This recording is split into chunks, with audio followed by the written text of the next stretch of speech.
Hello and welcome to the Barbie Sorority Chat. Today's topic is about if data centers are allowed to have coal-fired power plants, why in southeast Wisconsin and other parts of the so-called Rust Belt are we still under strict pollution control and can't have manufacturing return, but we can have data centers that have coal-fired power plants, three of them, one in Port Washington, one in Racine, and one in Kenosha. Um, and that there'll emit a lot of pollution. And for drivers in southeast Wisconsin, even northern Illinois, we have to end up paying $900 every 2 years just to keep our cars if we fail emissions and only have 3 months to do it. So let's begin the discussion. Barbie, would you like to start out with the introduction? Yes. In today's program, we have Diana on my left, and Diana's professor, who is environmentalist, nicknamed Peace, actual name Alma, who worked with Diana worked within a pre-med study for a senior year, and next to Peace is Diana's friend of pre-med, Lene. Um, what we'd like to discuss is basically recently in southeast Wisconsin, there's three data centers that are being planned, and each of them are allowed to have. Um, it seems many data centers are allowed to have their own coal-fired power plants, but yet in southeastern Wisconsin, there's still strict pollution control for people having cars that they can't even own a car; they have to lease it. And Diana thought this would be a good topic to bring up as well as peace and Renee. And that so let's begin. Diana, would you like to start? Yes.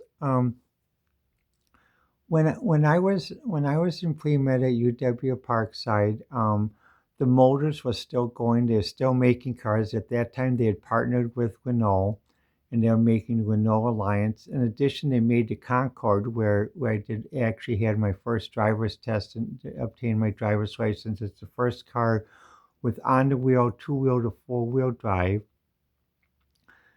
And many of us in this area had family members that worked at the motors. My grandfather worked at the motors, and that allowed my dad to go into chemical engineering at UW Madison and then get an advanced Hogan degree, which is nowadays considered a PhD in chemical engineering. But at that time, it was considered an advanced degree.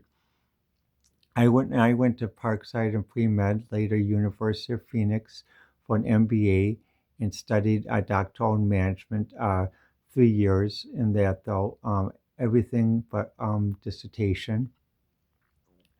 But the point is, right now we're having data centers come in across the country, and data centers are allowed to build their own power plants, and they're using coal-fired power plants because basically people found out that oil and natural gas power plants are too expensive to run a data center.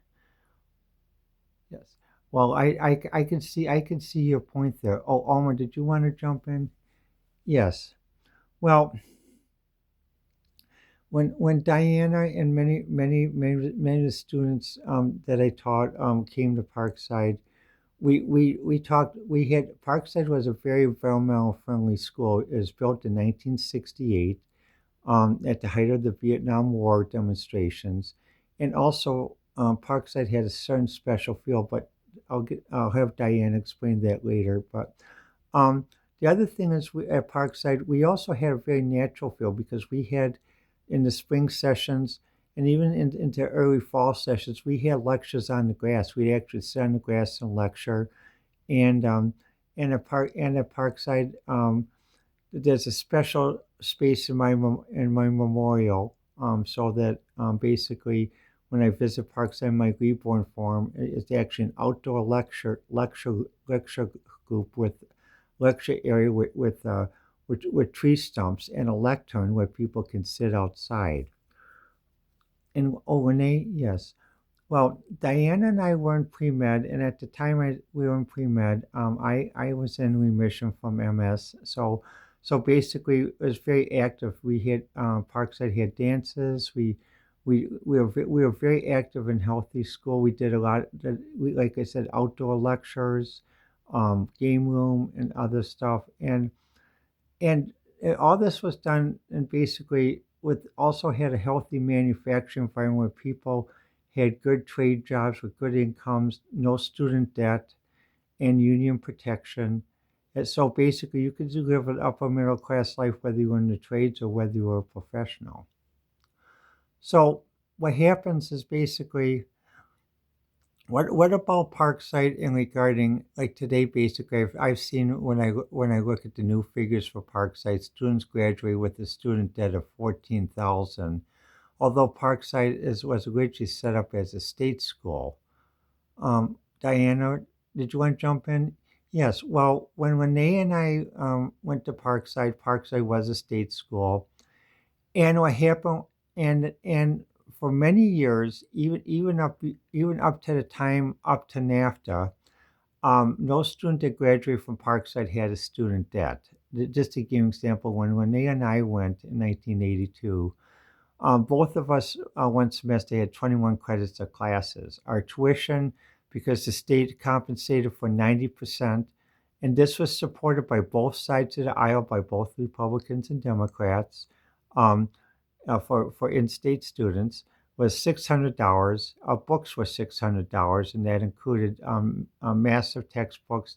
Now, and the highest textbook that we paid for was $45 compared to $280 today. Oh, Renee, did you want to jump in? Yes.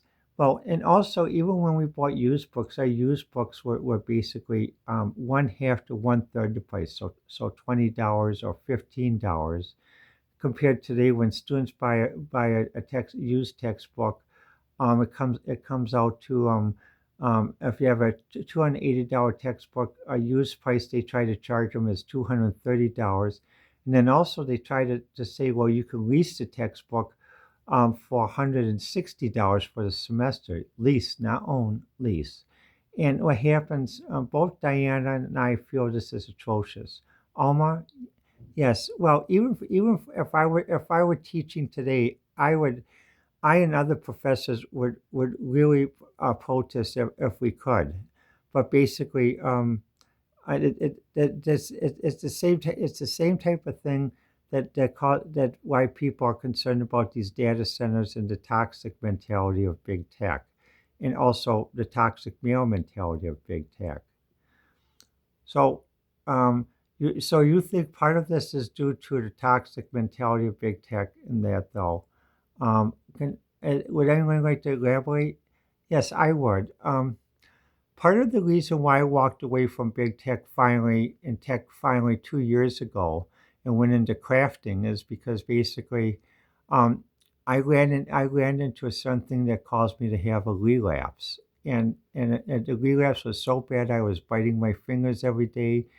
And even when I go to a doctor and I talk with close friends, like one friend who's a new apartment manager, she checks my fingernails and asks me to make sure that things are okay, that I'm not biting my fingernails. And that was because basically, um, even though the person that caused the relapse was not part of big tech, they were part of the culture of that, though. And it involves another thing about big tech is, I had a dream of starting a company where basically we would have, where people who wanted to stay in southeast Wisconsin could stay, and it'd be a company that hired 20,000 people. We provide good benefits, good compensation, and it'd be run like a Scandinavian company with child care, educational assistance, health assistance, social assistance, but without the high uh, taxation system and high tax burden that exists in different Scandinavian countries, especially in Sweden, where the taxation is so high, people have to make bathtub vodka to be able to go to work on Monday morning.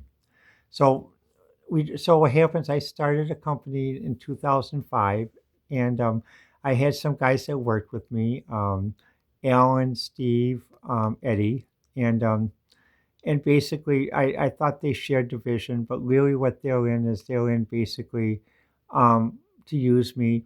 get access. And as soon as the project got to a certain point, steal it from underneath me, and they took the money and ran. So in a way, had you transitioned in 2005 when this happened? No, I was still working half time. I hadn't I started the transition, but I hadn't legally changed my name yet, and so I was working still half time. Well, in some ways, it sounds like basically like many of us who ran into bad guys when we were young that took advantage. They wanted sex and money from us, and then ran. I've been there. I've been there. So so really, what happens with the tech culture? What did you do?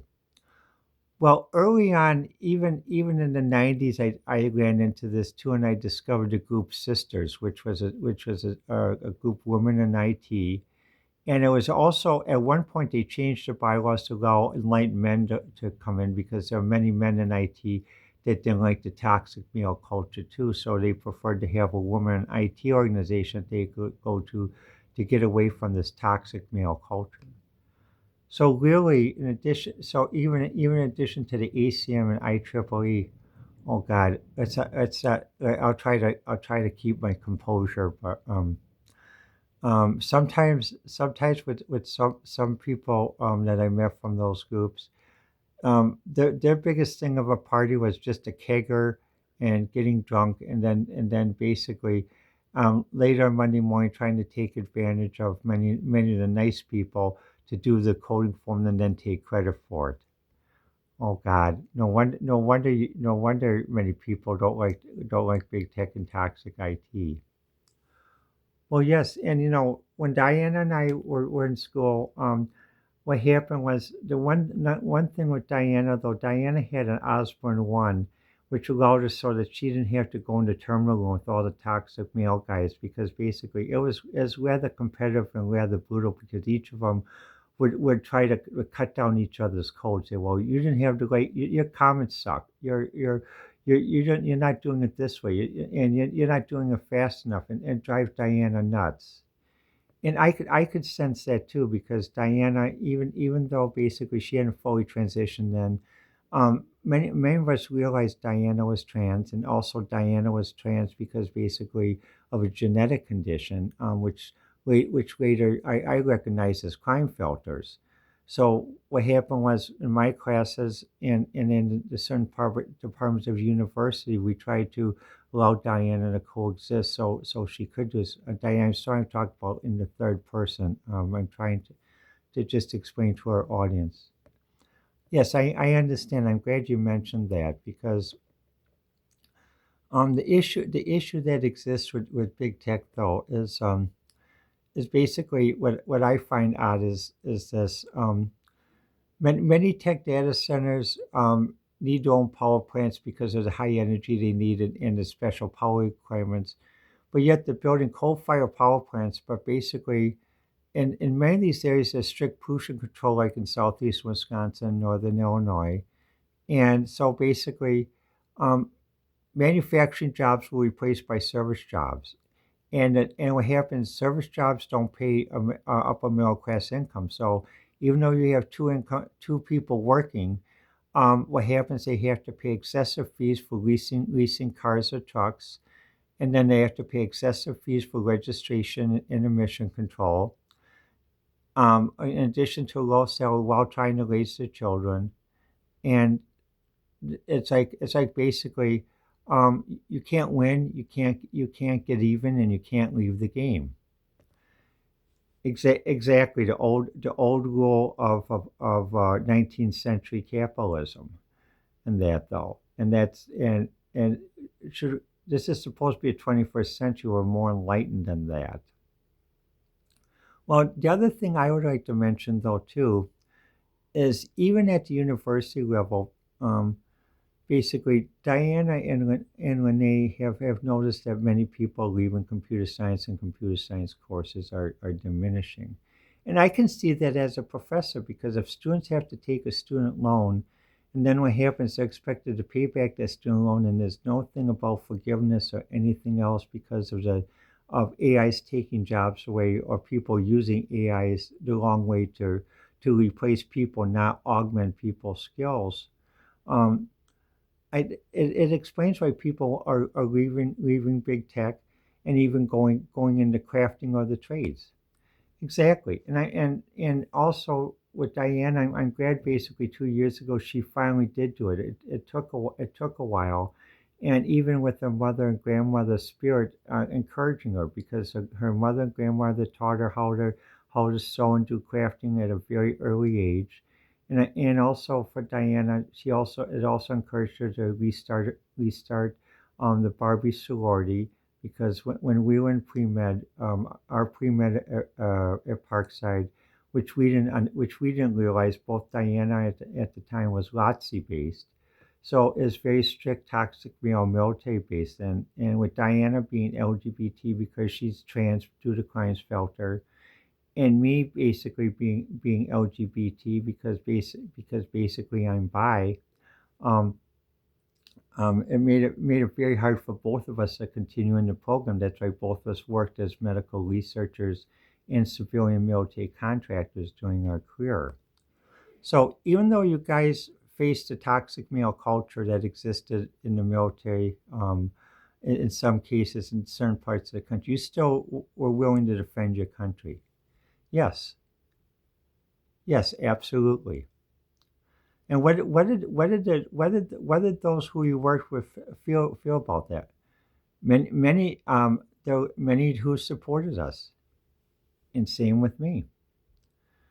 Regarding both of us, at the time, though, what many people don't understand, there are many people in the service who were LGBTQ, and they sort of did. It's like where Diana had to work half time, and I sort of had to cover being bi.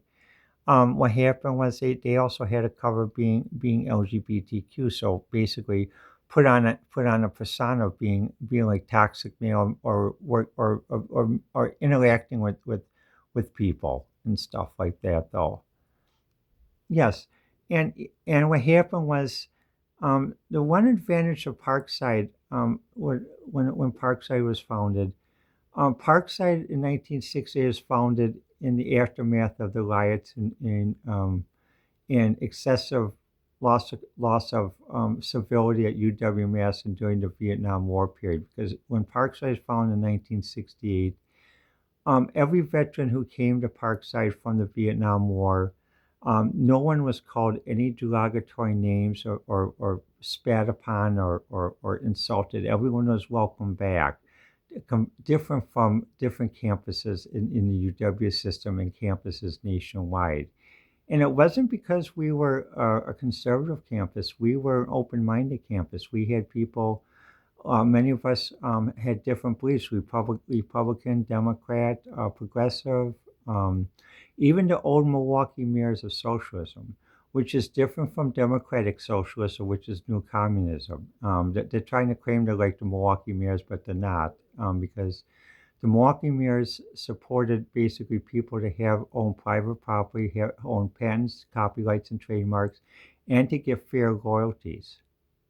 Yes, and that's true. And many of the Vietnam veterans basically were part of this culture, and we interacted and we learned a lot from them because many of Vietnam veterans that came back were in the mid 20s where we were starting when we were in our late teens, or Diana actually in the early 20s because when Diana went to school, there's one point where she had to take one grade over because there's a difference in the school system and also in a difference in the language because Diana went to a Pennsylvania Dutch school in Pennsylvania, so she had to take 1 year over because her and her sister from pre-kindergarten through kindergarten had the school taught in German, so basically to help get back to speaking in English. Yes, and that's why even today I'll say Gesundheit and ja a lot like that though because where we did live in a Pennsylvania Dutch community is a very good school, but basically like I said it was German immersion. So basically, so basically my sister acclimated faster than I did. So basically, um, Yeah, even though both of us were born in the United States, it was a German it's a German Amish community in there. Well, now when we think about pollution control and allowing data centers to have coal-fired pollution plants, but yet we have to have strict car pollution control, and also people can't get back to manufacturing jobs; they have to work um, high intensity service jobs that really don't pay a lot, and that also put a lot of stress on them. What do you guys think about basically people leaving computer science and even being encouraged to go someplace else? It's like one British person said, he said, well, with AI, everyone should become plumbers. Um, Yes, we know this person. We worked with him. Diana worked with him early on in her career, and she doesn't like that. She doesn't like that analogy because Diana and I were also a member of the Doctor Who Club and Speculative Fiction Club at UW Parkside, and we watched and we remember watching the BBC series of Hitchhiker's Guide to the Galaxy, and there's about a planet where basically the planet realized that the best way everyone could become the best economic advantage was to become shoe salesmen. But then basically when the market in shoes collapsed, everyone on the planet genetically adapted and became birds and flew. So no one walked because they hated the feeling of having to walk and wear shoes, so they became birds. And this is like this thing about everyone becoming plumbers. And I agree. You can't have everyone going into one field and overpopulating because that's what the problem is. What we did in computer science and other things in the American education system and other education systems worldwide. Diana's father was right that basically they produced way too many computer scientists and they didn't provide the wage guarantees and the job guarantees as well as other fields. And that's true. That's why early on, even in pre-med, what happens, my studies were based upon a pre-med Bachelor of Science in pre-med, Bachelor of Science in computer science, with a specialization in biomedical engineering in EECS, along with what's called then a breadth of knowledge when I had a breadth of knowledge, which is in art and history, which they would be considered a minor. So when you guys graduated, how many credits did you graduate with? Well, actually, I graduated with 181 credits, and I graduated the same, about 179 credits. So, and that's equivalent even back then to a master's degree or advanced master's degree. But we were awarded a bachelor's with advanced bachelor's degree with independent studies. Yes, and Diana actually did three independent studies. She did one independent study with me in pre-med, where we tested simulation software, testing blood sugar regulation and heart regulation through the calcium channels, which was Diana's senior thesis paper. Also, she did a computer science study in developing a new type of assembler for what's called a RISC-based processor. They used a stack-based processor. And in the third independent study, she developed a new multi-processing computer using off-the-shelf chips with Alan, Professor Goldsberger. At that time, with all of our students, we didn't insist upon our students calling us Dr. Sue or Dr. Allen or Dr. Joseph. Everyone was on a first name basis. Um, so basically, many of my students would say Alma, Alan in engineering, Alan, Gene in biochemistry, and also Gene in botany. Um, David at art, who is Diana's mentor in art, as well as Renee's mentor. So basically, we didn't have this we didn't have this uh, artificial formalism and facetiousness. Yes, and that made a very nice working environment. And even though we had tech, big tech was sort of kept away and kept at bay. At Parks, even when Diana had the computer fair, she'd talk with so many people she'd actually go hoarse. And So even after the computer fair, sometimes Diane could speak in a whisper. Yes, and those are good. That was a good time. But the problem that exists with big tech is basically in also with the thing about long coal-fired power plants, excessive use of natural resources as water and land, and even concerns of citizens of 24-hour operation. It begs the question, basically, why do we need so much of this AI data centers and so much of this computing when basically they're only going to employ so many people? And what is the real guarantee of improving quality of life in this country and worldwide? And that is a very good question. That is, and what happens, we'd like to invite our audience to consider these questions and ponder these questions because it is important that basically um, we think of development as the whole community, and it shouldn't be that basically we're replacing people with AI because they're cheaper on that though. And regarding all of us here, many of us have lived through the exodus and destruction of the American automobile manufacturing, where plants were disassembled. Some plants were sent to Mexico, and some machines were sent to Mexico. Even the lakefront plant in Kenosha and the West Side plant in Kenosha, and machines were are suspected that they were sent to Mexico and reassembled there because basically they could get away with cheaper production and again less pollution control in that though. And what happens? It devastated the community because now even in Kenosha now, um, people have been talking at Common Council for a very long, many hours, many times, and even in Port Washington. Diana and Renee, you wanted to jump in? Yes. Well, one point regarding the discussion in Kenosha regarding the advent of the data center down there, I was thinking of going to Common Council, making a comment, and I called the mayor's office to express my concerns, and also called an alderman friend to express my concerns. But I received a call from the mayor's office, and the person talked with me and said, "Well, Diana, if you want to come, you can, but." Um, Due to the high intensity and the heart and the high feelings of this in your health, it'd be better if you don't. If you want to send a letter, we'll make sure that we read it in front of the council. And I debated on sending a letter, but I held off because I felt what I said in the phone call. And I also thought about the conversation that how would it be taken if I just sent a letter.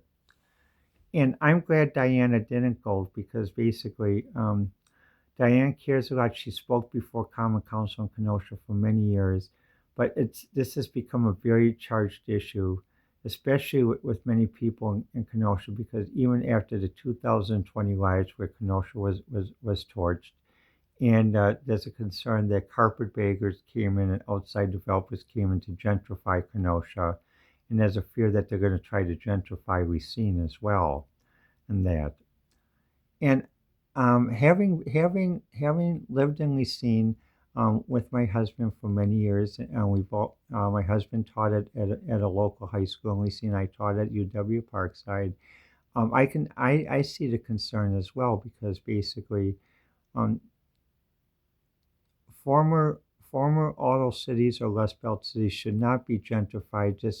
And the poor people should not be moved out, or the families should not be moved out just because basically someone else can muscle in and take over their old house or their old neighborhood. Um, what happens? There are many families that have been here for many generations, and it actually started when the first auto plant started here, and auto parts manufacturing started here. Diana and Renee are right that they're basically that's another issue of big tech as well that has to be addressed about the gentrification and about the suspected forced relocation of people. Well, this has been the Barbie Sorority Chat, and as always, we encourage people to discuss certain issues. Also, we encourage people to discuss issues peacefully. And I just would like to make one point to some people that feel if you about the need to physically protest. If you really need to physically protest, I would ask you to watch the final scene of the Billy Jack movie when it showed when the people were protesting there. They kept a safe distance from the police department so that they couldn't be accused of interference. Also, what happens? They didn't use inflammatory language or swearing or hand gestures. The only hand gesture that was used is when they raised their arm with the fist in the air, but it's raised in such a way that basically it wasn't perceived as an actual attack on the police department. So please be careful with yourselves if you're going to protest, and please be careful who you associate with so that you don't get pulled into a, a riot situation um, in that though, because all of us here believe that you have a right to protest peacefully, but basically please protect yourself in that though, because there's some people that are looking for people to come to a protest because they want people to cause an incident, and don't get involved in those types of protests. Use your intelligence. You use your mind. And remember, peacefully is a better way to do it. And I would like to say, as a retired professor, I've always encouraged my students that basically to be socially aware, but basically peacefully, and to be pacifist. Being a pacifist doesn't mean that you cede your right to self-defense or self-defense of your country, as Diana and Renee basically helped during Desert Shield, Desert Storm, and afterwards. But it does mean that basically you know not to throw the first punch, not to give hand gestures that inflame a situation, not to spit, not to kick a car light, um, and also not to drive your SUV right up to a live patrol officer and ask him what's going on. Um, you know to keep a safe distance so you're not perceived as interfering. It's and also when you make signs, you know enough to make signs that are informative and not inflammatory. And this will have a better impact than what Diana and I, as well as members of the Barbie sorority, have observed with other protests, especially what happened in Minneapolis. There are errors on both sides, and again, two wrongs don't make a right. Um, so basically, we ask you to consider different issues in society, but again, help work peaceful means, and this is part of the reason why we have the Barbie sorority chat, is to bring these issues out and to talk in a peaceful manner, to work on a resolution, because we can do it. The methods of nonviolence and pacifism do work, but also you got to keep calm, and you can't be a hothead. Well, this concludes the Barbie sorority chat um, for March 14th, 2025.